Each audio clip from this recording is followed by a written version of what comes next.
Hello and welcome back to On the Break. We're back with the NFL. I'm here with Mike. If you follow the channel, you know that this is going to be a very interesting day when it comes to Mike. But first off, how you doing, my guy? Pretty good. Thanksgiving break is coming up soon, Yes, Recruits. sir. That means more Thanksgiving football. We got some very exciting matchups coming up. Next Thursday, for the first time in a while, Thursday Night Football is going to have a solid matchup, which is very unheard of. Wouldn't you agree? Yeah. Yeah, I mean, it's just been bad. It's been pretty bad recently. Although Colts Titans we're going to get into. We love the Colts out here. Pretty good, but other than that, yeah, Monday Night Football and Thursday Night Football has not really lived up to par in terms of matchups, but it's kind of how it always is. But this Thursday night matchup, the Colts and the Titans, I just want to mention it real quick. The Colts, they beat up the Titans. They just 34-17. Derrick Henry had a little over 100 yards, but he was pretty kept in check. I mean, you had a big A.J. Brown drop at the beginning of the game. I know that is not good for you. I won't make you say it again, but My fantasy team. yeah. Yeah, your fantasy, you would have won that game if A.J. Brown caught that football. And maybe the Titans would have too, but, that's a bunch of what ifs, so we don't know what would have happened. But Yeah, we're just seeing that everybody's now hopping off the Titans yeah, hype train. yeah, now Ryan the Colts are Tannehill leading in that is division. Ryan Tannehill is at his average as ever. The Yeah, whole offense is centered around that running offense, even though they do have some very profound receivers and yeah, some very well skilled receivers in AJ Brown and Corey Davis, who's on the rise too. yeah. Tannehill is just not capable of pulling ahead. He's not capable of carrying this load. I mean, at the beginning we saw them go undefeated, but now they're as you and I have predicted, they're Yeah. falling back to earth, and that's what we're seeing right now with this team. Yeah, that's exactly what we're seeing. And the Colts are now leading the division in the AFC Also, a good South, team. which is something that I said was going to happen. Even in an unbiased view, in an objective view, the Colts would be winning the division at this point. And here they are. I still think that they're going to end up winning the division. The Colts have a game against the Packers that's a little bit iffy, but we're going to get into the Packers now. But the Titans, again, play the Colts 2 weeks from now.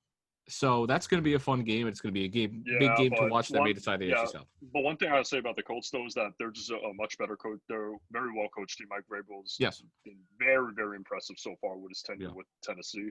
And Colts just have a much better defense, much more stable Yeah. defense, and they do have a good offensive attack. Not saying that Philip Rivers is an elite quarterback because he is No. he's basically the Achilles heel of this offense and probably this team. But Yeah. I mean, at this point, as long as you keep the ball out of his hands, you guys will win.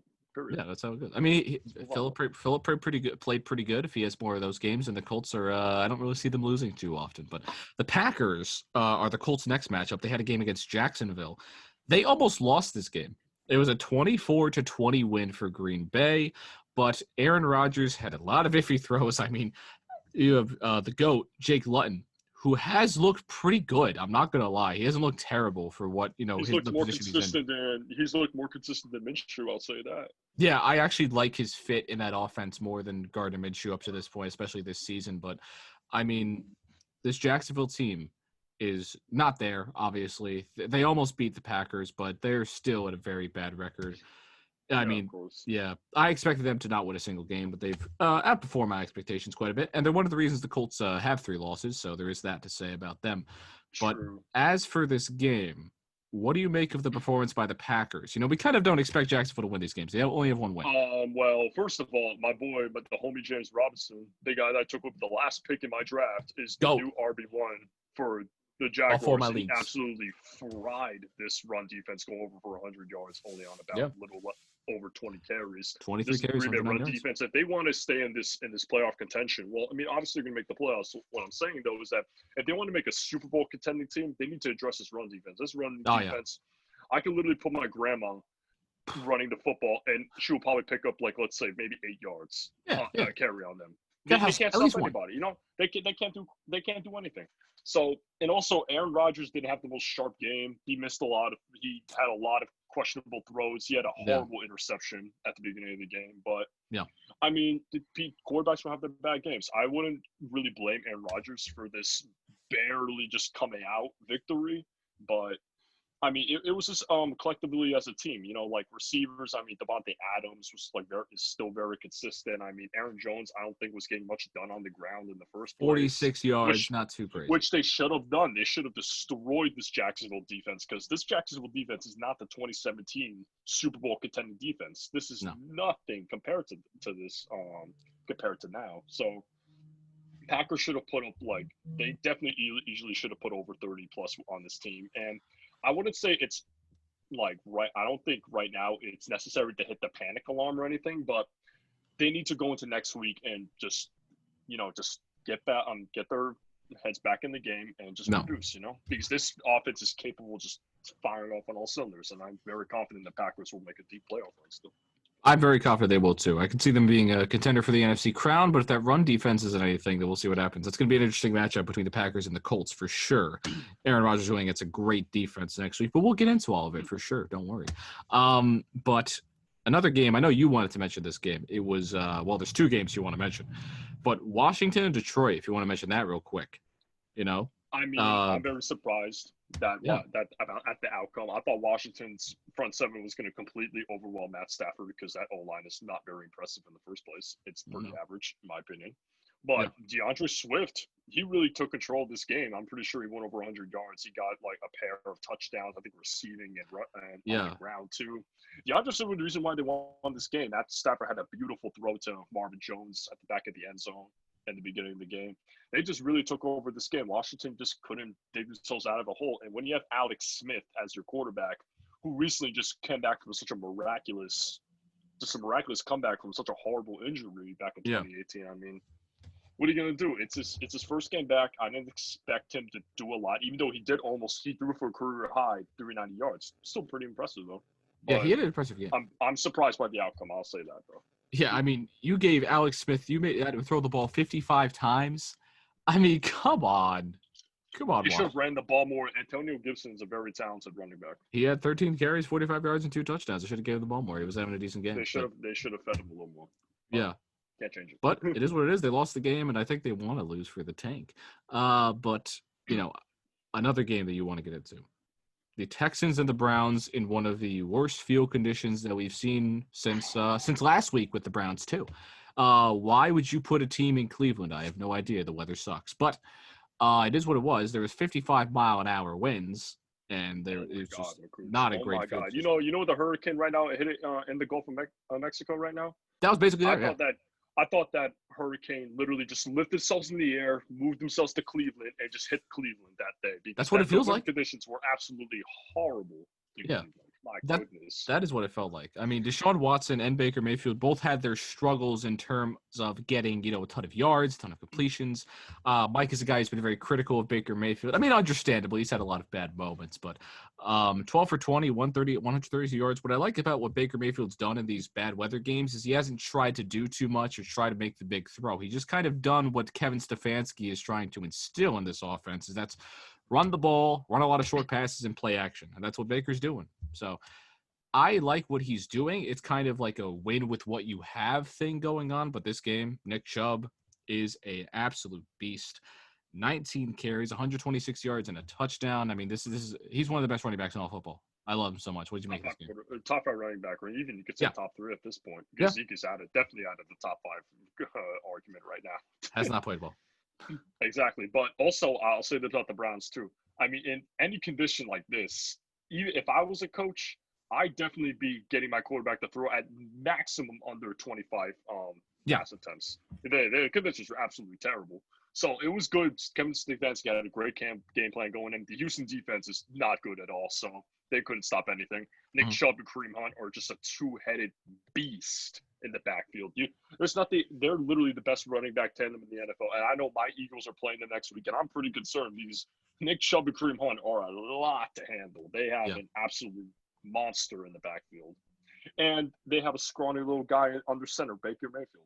Yes, sir. Baker Mayfield's still in a great system. Kevin Stefanski's really impressed me so far as a coach so far. But like I said, I'm not going to criticize Baker Mayfield right now for the past 2 games with these conditions, because admittedly, he's not had the best conditions over the past 2 games. But when the Browns are making a run for that wild card spot, that's when we could see if Baker Mayfield is the real deal. All right. I think that's fair.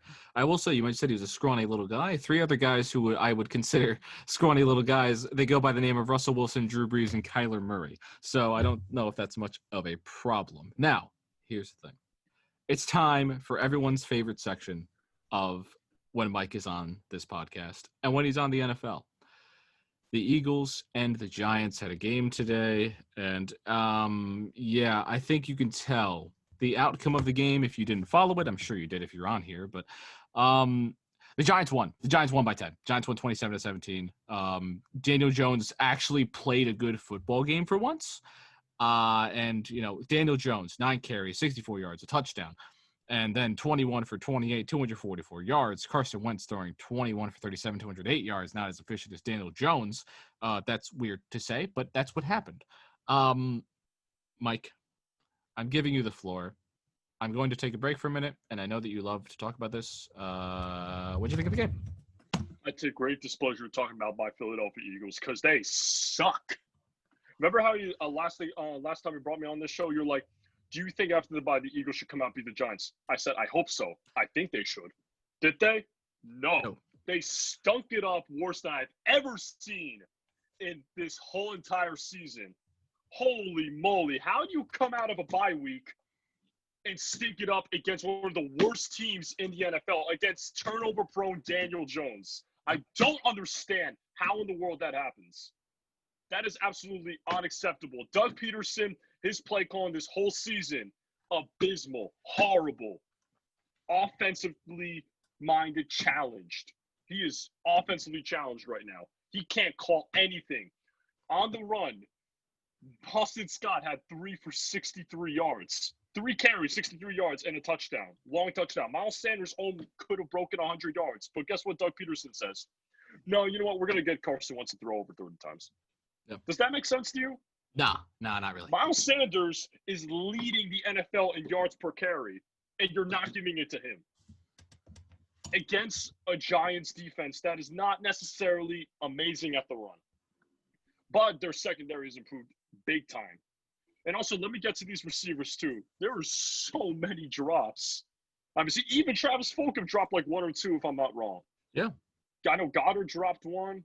I know Rager dropped 1. The drops all over the place. They're literally dropping everything. Like, you could literally give them a brick, and they'll still drop it.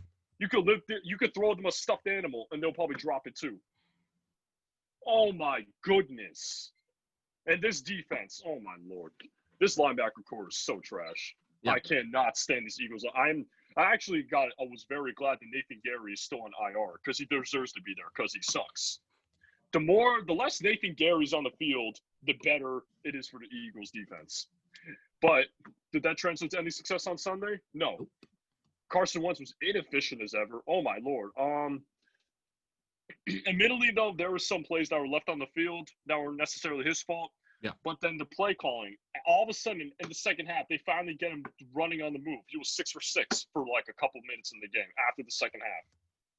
Why not continue? But no, Doug Peterson's like, oh, no, we're just going to continue looking for deep balls. 4th and 10, throwing to Bradbury's side to try to keep the game alive. What? Yeah. That makes sense. Bradbury is literally a top 5 corner right now in the NFL. And they throw it to his side. Like, really?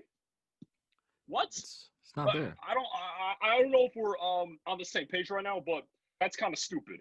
Why? Why is the game plan that? They should have maybe thrown to the other side where, like, I think Love or, like, Ballentine is there. They're not as good. But I am absolutely disgusted. I'm actually doing something on Sunday where I'm going to actually try to get out of the house so I don't need to watch them against the Browns. Because Jarvis Landry will probably, knowing the Eagles, they'll probably give up like freaking like 200 yards to Chubb and Hunt. It could happen. And I'm usually the optimist, but what I've seen from this Eagles team is so embarrassing. I can't stand this team anymore. And I actually posted this video on my Snapchat. I don't know if you've seen or anybody else, any of the other commentators seen. I literally took my Jalen Mills jersey, my beloved Jalen Mills jersey, and I hurled it at the floor. Because that's what they deserve. They deserve to be on the dirt. They suck. And I don't even know if they're going to win the division at this point. People are now picking the Giants to win. And honestly, I'm not surprised. Yeah. Because, oh my goodness. Oh my goodness. Dougie P, if he continues to be like this and be this ignorant to criticism and constructive criticism from commentators that telling him what to do, what works. If he's that ignorant and naive to that, he needs to go. He his offense ever since the 2017, 2018 years has been inefficient. It hasn't been that good. Even though Carson Wentz tossed for 4,000 yards last year, he's still not – Carson Wentz is still playing very reckless, overly aggressive, can be sloppy at times. At least he didn't turn over the ball. That was surprising. That was the positive out of Sunday. That is your positive for the Philadelphia Eagles. I mean, this division, the Eagles are 3-5-1, and they're still leading the division with the Giants at 3-7. The Washington Football Team and Dallas Cowboys both 3-7. Can we start a petition on Change.org that says eliminate the NFC East from playoff contention? I'm sure it's made. I will be the first one to sign that. Yeah, it has to be made. I will sign it. I'll sign it with a fountain pen, with a Sharpie, just to not change it. Mike will print out the petition and sign it with his hand rather than having to click a few times on a website just so he can make his point. I agree with you. The NFC East, if they could do it, I would not include them in the playoffs. Whoever they play is going to steamroll them in that playoff game. If an NFC East team wins the Super Bowl, that would just be peak 2020. But it's a lot. Mike, have you let it all out? Yeah, I'm done. All right. That's a good time. It's good therapy. It's good therapy to get your team's thoughts out there, But anyway, moving on to the other time. We're going to mention the 49ers and the Saints game real quick. The game itself is not that important, but we are going to see Jameis Winston under center for the New Orleans Saints as Drew Brees has a collapsed lung and broken ribs. He is expected to be back in about 3 weeks, but for the time being, Jameis Winston, the 50 for 50 man himself, is back, and he will be under center for the Saints. Unless if I'm wrong. Maybe it's Taysom Hill. Who even knows at this point? What do you think about Jameis Winston? Do you think the Saints are fine with him? They're going to probably stink it up. Yeah. Jameis Winston is not a starting quarterback anymore. He is literally turnover prone. He's allergic to winning games. He's allergic to eating those W's. Those W's. Yep. He's used to eating W's when he's not under center, but when he's under center now, he's going to be eating those fat L's. Yeah. I will say really quick, the next 3 games are you have 2 Falcons games and you have a Broncos game. Those aren't tough opponents. It's very possible, and they're not great defense either, if I'll say that, but they are teams that Jameis Winston can beat. You can win those games with Jameis Winston. If Drew Brees is out a 4th week, he plays your Eagles. So there's also that. I think that the Saints are going to probably lose a game to the Falcons as they do every so often. I think they'll beat Denver and beat Atlanta one time. 2-1 with Jameis Winston, not terrible. But I think they're just going to come out with good game plans. They still got Kamara. They're going to still give it to him. Yeah. They still got a great offense around them. They still got a great O-line, really underrated O-line, honestly. We're going to be honest here. No, they do. And your defense is not bad, but they're boom or bust, to be honest. So, what I've seen. Yeah, that's kind of it. They're capable of going at least a winning record in the next 3 or 4 weeks. Right, exactly. That's kind of the main message. They're capable enough, but we'll see. Yeah, we'll see. I think that they'll probably end up going, positive. It's not going to be an 0-3. If it is, then wow, that's impressive. But that's kind of it. We'll see what happens, though. Now, here's the thing. We have 2 young quarterbacks going at it against each other. 2 rookies, Chargers, Dolphins, Tua Tagovailoa, and Justin Herbert. It was a great game, honestly. It was a 21-21 victory for Tua and his Dolphins. Now, I will say one player has a much better defense than the other. But Tua played a decent game. Herbert played a decent game, had a pick, though. But Kalen Ballage made his return to Miami, if anybody cares about that. But he had a decent game. He had pretty good, But other than that, I mean, this game was solid. Both quarterbacks looked pretty good. And the Chargers defense blew it for Justin Herbert as usual. Mike, what did you make of this quarterback duel? Is it something that we should keep our eyes on for a long time? What do you make?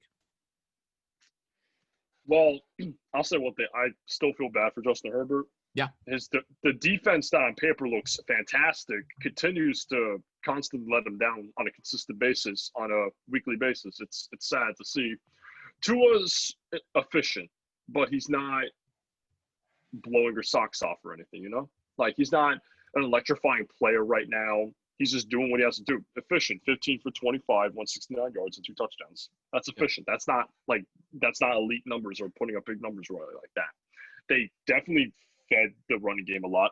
Ahmed went for 85 yards and 21 carries and a touchdown. Yeah, Pretty good. Not a bad showing or anything.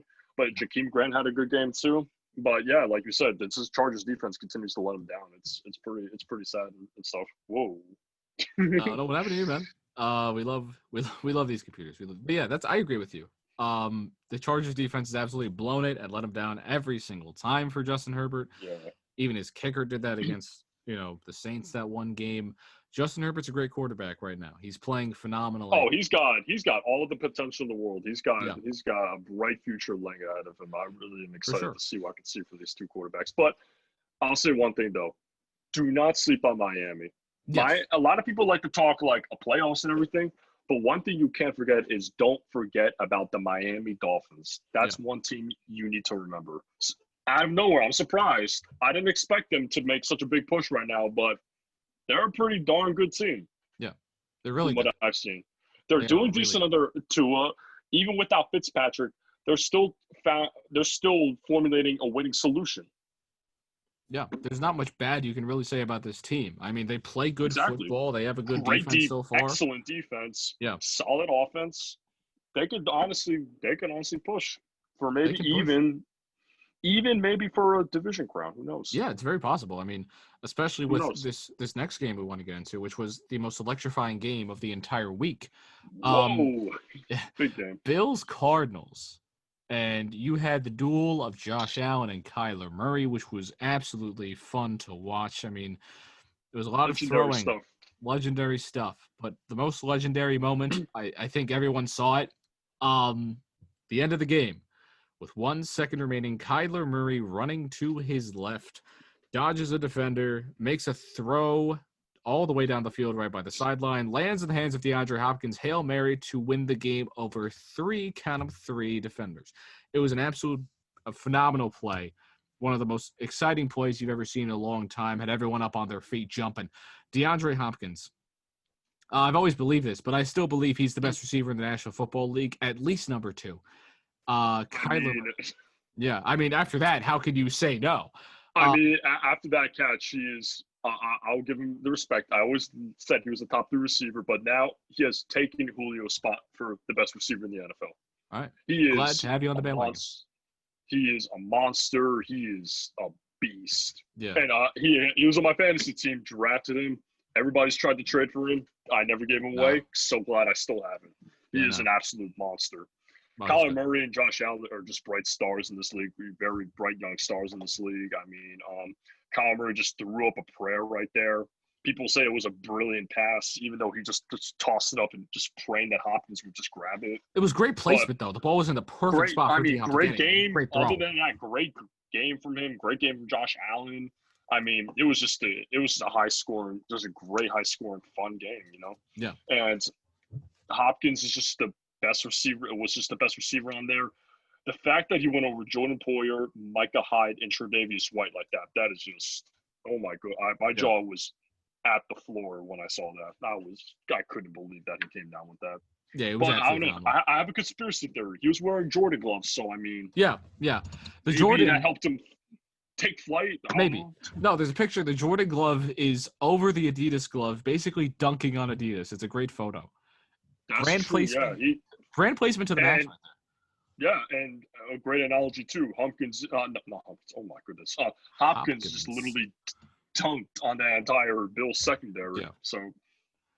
Yeah, that was just that was a brilliant play. The only way I can describe it was beautiful, and it was phenomenal. But a great game, great 2 young quarterbacks. Kyler Murray for MVP, maybe, who knows? Anyway, the next game, a guy that we thought was going to win MVP, but we'll see about this one now. Russell Wilson and his Seahawks losing to the Rams, something I said was going to happen a while ago. Now, the Seahawks, this defense is how you say bad. It's not a good defense. Well, when you're worse statistically than the Dallas defense, there's something really wrong with you, and the Cowboys really suck. So if your defense is worse than them, that's really pathetic. Yeah, at least their fan base is tolerable. Yeah, and they Seahawks have the loudest fans in the NFL. They have some of the best fans in the NFL. But they acknowledge when their team is bad, and their team was They bad. don't have like they don't. Yep. They Russell don't have Wilson the most disgusting, most nauseating, worst fan base in the entire history of the NFL like the Cowboys. No, it's been a while since you've got to say that one. Love to see it.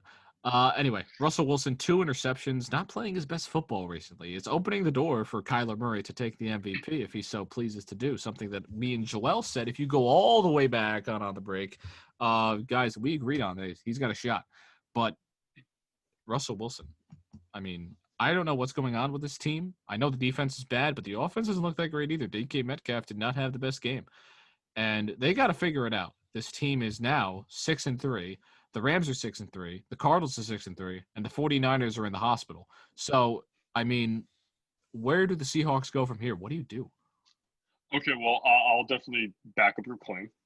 Kyle Murray has a shot right now to go for MVP if he continues to play at such a high level. But I'll say this about Russell Wilson, though. Even though he is now the second, he's the quarterback with the second most turnovers in the league. That's pretty bad for an MVP candidate. I'm still very confident he could still walk away with the award. He finally deserves it after so many years of being underlooked. Yeah. And I think these recent struggles can be kind of just made up for like within the next few weeks. Yeah. He can definitely overcome them. I'm very confident Russell Wilson. Last year I said he was the best quarterback in the league, and people just slept on him. Russell Wilson is a brilliant quarterback, great leadership, underrated arm. This guy can fling it, even though he doesn't look like he can. Great pocket awareness, great mobility, great football IQ, you know? Yeah. And this defense is not helping him, first of all. This defense is trash. Not bad, trash. They can't stop anything. Literally. On paper, they should have a great secondary. Shaquem Griffin is underrated. Yeah. Quentin Dunbar is an underrated CB2. You also got Quandre Diggs, if I'm not wrong. And also you got Jamal Adams. But when you look at the PFF actually ranks Jamal Adams 78 out of 92 possible safeties. Jamal Adams is not having a good year with the Seattle secondary. My goodness. Yeah, he's having a bad year. Looked good. You look at some of these plays that Jamal Adams is part of. He's been blowing a lot of coverages. It's very surprising to me. This is when I remember we actually before the season, we all you, myself, and Nico. Yeah. We went over and I said, don't sleep on the Seattle secondary. I think their defense is going to improve greatly. But I did say, though, their defensive line is suspect, which it is. But this secondary is just not it so far. This is not going to help them at all in the long run. If they're second to continue to play like this, they could probably make it to the divisional round and they'll probably get knocked out by an electric offense, like the Packers or something like that. Yeah. But one thing, though, is that Metcalf, I mean, maybe defenses and defensive coordinators are starting to figure out what this offense is all about. Also, keep in mind, too, they have no run game right now. Chris Carson's been out for the last 2 or 3 weeks, so you got to take that into account, too. Yeah, they were starting Alex Collins. Really. Maybe they don't have a safety blanket as much anymore because Chris Carson is a underrated running back, can run, catch, and they don't have that anymore. They got DJ Dallas, who I've never heard of, and then you got Travis Homer, who each, I think, combined for like 3 yards a carry. That's nothing. Yeah. So they have to rely heavily on passing. And when you have that, I mean, the Rams have a really great secondary. Jalen Ramsey, well, what more can I say to that? So defense is starting to figure out what Seattle really is made of. So they need to bring Chris Carson back. They need just to get their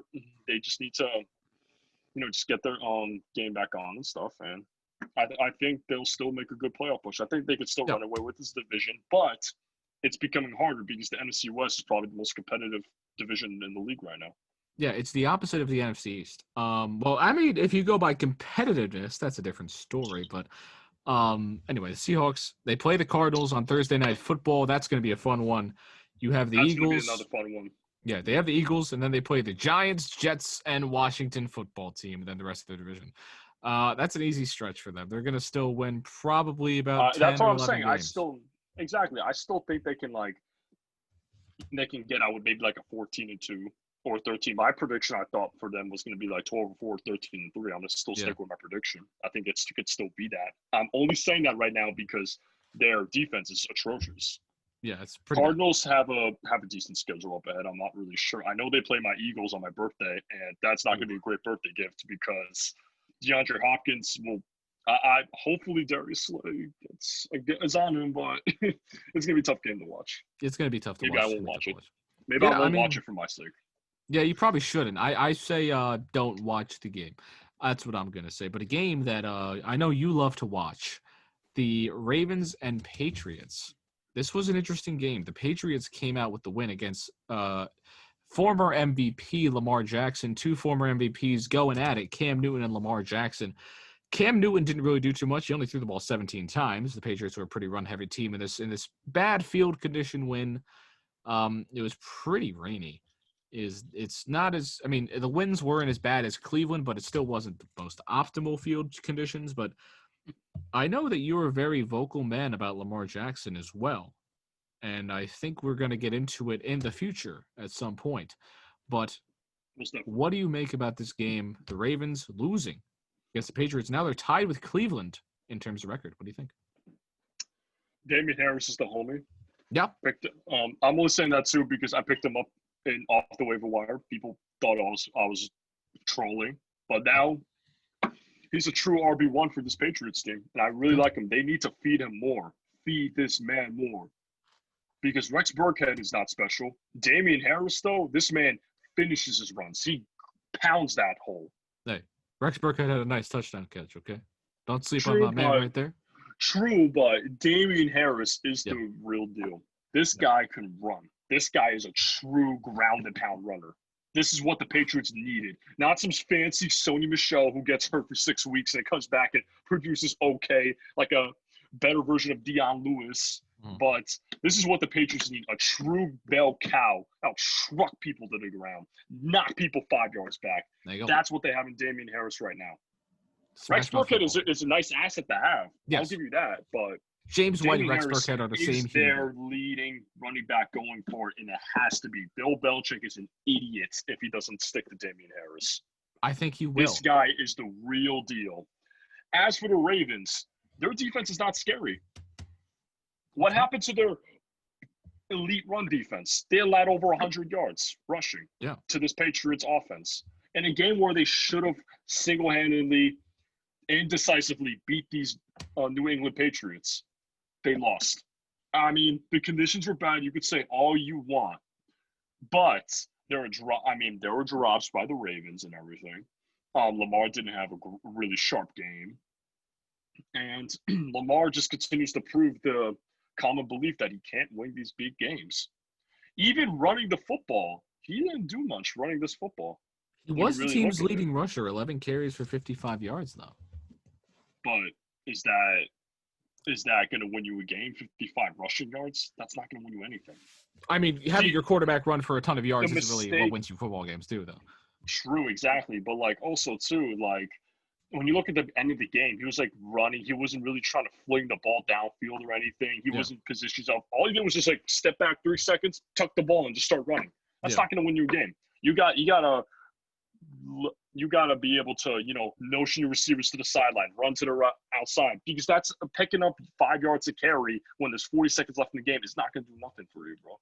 Yeah. That's what Harbaugh needs to realize. You can't structure everything. Everything can't rely on Lamar. Lamar is not a natural thrower. As we see this season, he has one of the lowest completion percentages in the league. Yeah, he's not played well passing. Passing yards. He still has less than Dak Prescott. And Dak Prescott only played 5 games this season. He still has less than him. That's ridiculous. He has a little bit more than your boy Baker Mayfield, which is... Hey, now. We'll get into that next episode because he's overrated as hell, as Rex Ryan puts it. But... coming back to Lamar Jackson, this man is not a natural thrower. I understand that they're trying to develop him into a pocket passer, but it's just that I know it's not working right now. I don't know, honestly. I don't think anybody right now could pinpoint the answer to the Ravens' problems right now. Their offense is not flashy anymore. They're winning games, but they're not blowing people out, if you get what I mean. It's nothing like last year. They were destroying people. Lamar was running all over them. The running game was killing everybody. Their defense literally shut anybody down. Yeah. There was a big stone wall. now that defense doesn't look as flashy anymore. I mean, of course they had their own injuries, but this run defense was basically the focal point of this defense. Like you had Calais Campbell, you had Yannick, who just got traded for. I think he's a stud. You also got Brandon Williams. I mean, who was out also, but you still got a great front seven, pretty top 10 front seven, I would say. Yeah, but here's my comparison even with the Lamar injuries. Jackson. Yeah, go for it. What's up? Go for it. No, I was going to say, even with these injuries and anything, as the reigning MVP, you would expect a little bit more out of Lamar Jackson. But as I said, he continuously proves that he can't win these games. And this is also to a losing team, too. So is it time to panic for the Ravens? I wouldn't say panic, but I would say I would worry a little bit. Yeah, because if this is how they carry themselves in the playoffs, they're going to get kicked right to the curb in the wild card. Yeah, that's all you, bro. What happened last time in the playoffs, actually. Teams are starting to figure out this Ravens offense. This was a new kind of offense with Lamar Jackson. And this reminds me of, I don't know if you remember this too well, when Colin Kaepernick was good and he started doing the read option and that became a thing in the NFL, it was unstoppable. Teams did not know how to stop the read option play. It was like the Wildcat even before that. And now it's the Lamar Jackson run the ball with your quarterback offense. How you stop this thing? You play nickel like every play. And that's what teams are doing. If you have this offense, you run a lot of nickel formations, and you just slow down a fast player by putting more fast players on the field. You want to put more faster, more nimble, more agile defensive backs to be taking down Lamar Jackson. And like you said, that is a great analogy, Bakuch. I totally forgot to bring that up too. They're starting to figure this out. Their offense is becoming predictable. Colin Kaepernick became predictable. Lamar Jackson is becoming predictable. Yeah. He had one stellar season because he could run all over the field just like Kaepernick did. Yeah. Do you think, I'll say it there right here before we end the show. Go for it. Do you think that he might follow a path like Kaepernick? Not saying that he is worse than Kaepernick. I don't think he is, but do you think the trend is starting to go in a way that what happened with Jim Harbaugh and Kaepernick? You know? I mean, it would make sense to have a Harbaugh brother have the same fate. But here's the thing about if you want to compare him to Colin Kaepernick, right? It's a different way. The offense wasn't built around Colin Kaepernick. The read option was kind of a one-play kind of thing. And Colin Kaepernick would have been in the NFL a bit longer had he not taken a knee. I think anybody would say that he would have at least been in the NFL. Right? Not right now, obviously. I don't think he would have been as good. But during he was losing his job to Blaine Gabbert too. There was all that going on. But he would have still maybe been on a roster, let's say. Yeah, that's what their mistake is too. Yeah, because they're putting way too much on Lamar Jackson. And I think they're starting to have a rude awakening that they can't, because Lamar Jackson is not the type of quarterback to do it. He doesn't have a lightning strong arm or anything. No. Can't win these big games. His leadership is, I guess, okay. I don't really know. I don't see it. I mean, it's just a big problem. It's just been consistently like his accuracy and his throwing. That's the main two that they got to fix with Lamar Jackson. He can run. He can extend plays, but you have to fix the throwing ability of your quarterback. That's not a good problem to have at all. Trace McSorley, get in there. Let's go. Trace McSorley. You know the guy. But we're going to probably do a whole time about this Lamar Jackson situation as the season goes on. It's very interesting to watch, and it's a lot of signs that this may not be working as well as we thought it might do. Anyway, I just want to mention real quick, Nick Foles, card off the field, your boy, your Super Bowl MVP. The Bears quarterback situation is basically the same as it was. They just have a bunch of average quarterbacks, and they're imposters. We knew this. Yeah, I mean, I don't know what's the big hype about Nick Foles. He has to turn over almost every game this season, except one game. I'm not sure. When he left the game, he had an interception. He tossed like 150 yards. Is that a really like Super Bowl winning elite quarterback that the Eagles should have kept? No. That's funny. That's a funny joke. No. And guess what? They're literally substituting a game manager for another game manager. And Trubisky's probably a little bit worse, but I mean, what are you going to do with the Bears at this point? The Bears offense is just so dreadful to watch. Imagine if they picked Patrick Mahomes. Oh man, that would have been a fun time. But they gave up assets to get Mitchell Trubisky. Joel brought something up today. Mitchell Trubisky is literally Daniel Jones. And it's fair. I think it's very fair. We'll get into all of it eventually. But anyway, Mike, unless if you have anything else left to add, I think we had a This is a great show. I think you were going to say that. That's pretty much what we had. Yep, this is a great show. Thank you for having me. And stay tuned, guys, because we have a lot of new debate episodes coming up soon. So yeah, got a lot stay planned. posted for that. Got a lot planned. We're going to get it going whenever we can. Anyway, thank you all for watching this episode of On the Break. Hope you enjoyed. I am John, signing off for Mike. We will see you later. Have a good one.